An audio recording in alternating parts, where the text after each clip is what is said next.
Harkening back to 9 years ago is why did you do it? You asked why. Perhaps the most fundamental reason is the sixth commandment, thou shalt not murder, also requires the means necessary to defend innocent people, and that's what I did, was I used the means necessary to defend innocent people. I compare my actions in my mind to the shootings at the Columbine High School. If I had killed one of the murderers there at the Columbine High School, people would not have objected to my actions, because I would have been saving born children that were grown up. But the fact that the people I saved were unseen, and the murderers that I killed were legalized murderers, people don't get the connection. But yeah, if someone were standing on a playground with a rifle shooting children on the playground, it would be your duty to come up and use the means necessary to stop it. And that's similar to what I did. I used the means necessary to restrain this abortionist. And I confess that the force I used was extraordinary. That was because the circumstances were extraordinary.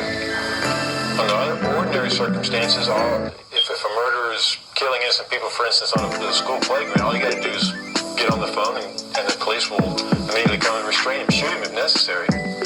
But if I got on the phone and said that about the abortionist, they would have given me a once-over instead of the abortionist. So in those extraordinary circumstances where the abortionists are being protected by the police, I believe that the force that I used was reasonable, because if I just wounded him, it's highly probable that he would return to killing innocent children.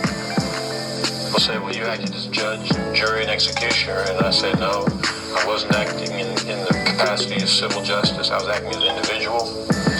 And others say, well, you went to war against the government.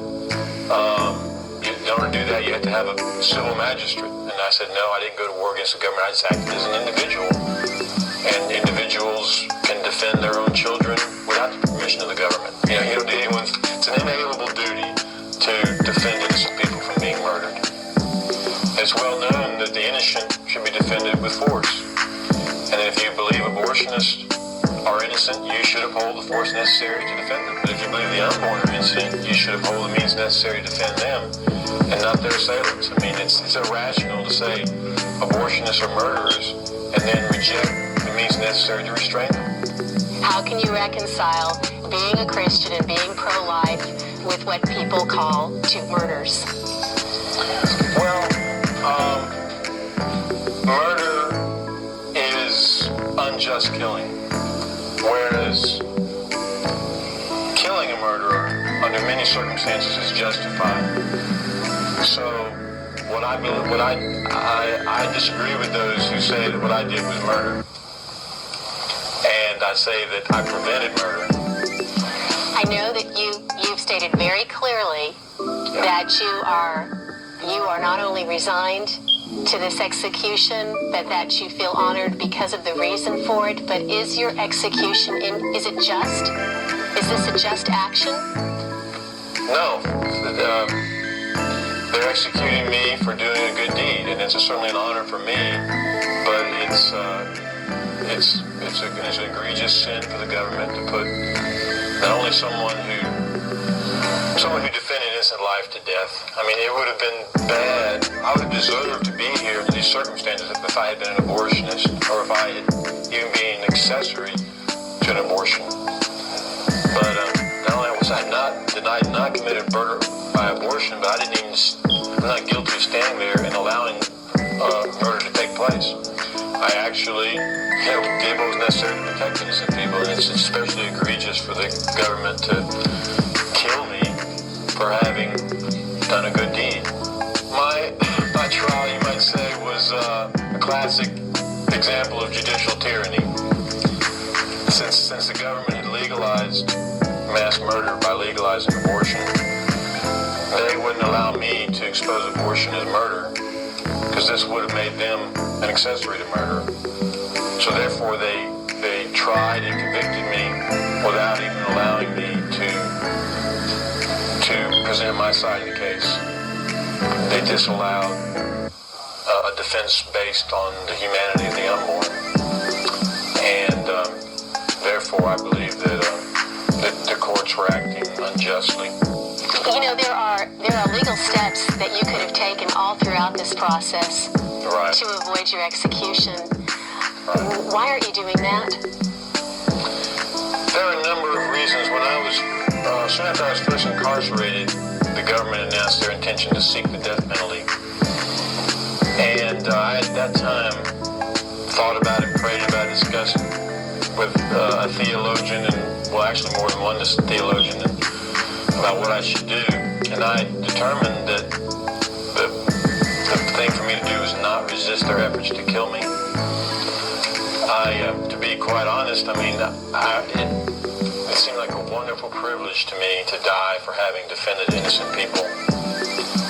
And I was glad to do that. And I didn't want to offer a lot of ineffectual arguments and resist their efforts to kill me, lest it looked like I was not willing to live up to the consequences of my actions. And I thought, ultimately, I decided that more people would be saved by my not resisting their efforts to kill me than if I were to resist their efforts. There are a lot of people trying to stop your execution, including you have surprising allies out there. Are you able to access the news at all? Yes, people are sending me articles and telling me about some of the developments that you're talking about. The stepdaughter of the doctor. I heard that she opposed my execution. Yes, she's actively opposing it. Right. There are pro-abortion groups that are actively opposing your execution. Right. How do you feel about that? What's your reaction?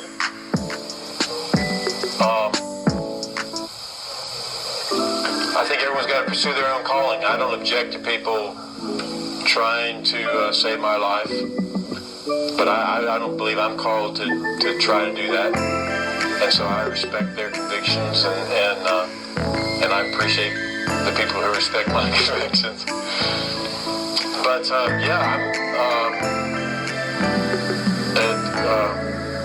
it's nice to have people trying to save your life. It's encouraging. I wouldn't want people to want to see me dead. My wife and children and immediate family don't want to see me dead, and I am very profoundly grateful for that. And I thank the people who are trying to save me, even though I don't believe I'm called to the same sort of action. I know a lot of people have contacted you. I've seen a website, but are you able to respond? And what has that been like, being in a prison for 9 years with this?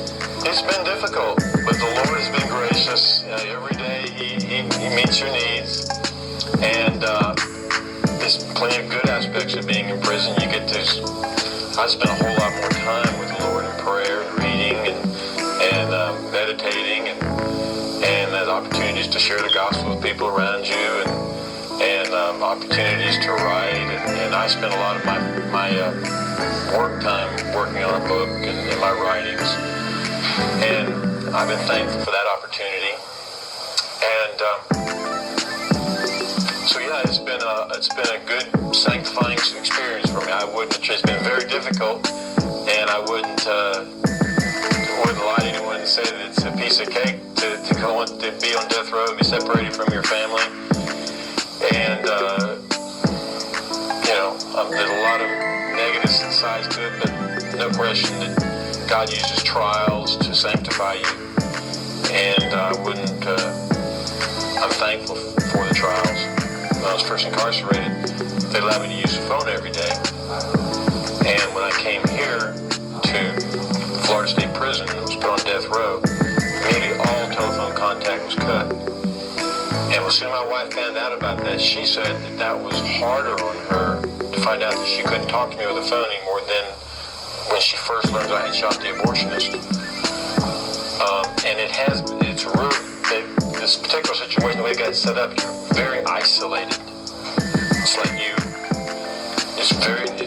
visitors have to come a long way, because there's a lot of effort to see you. You're in a very small cell.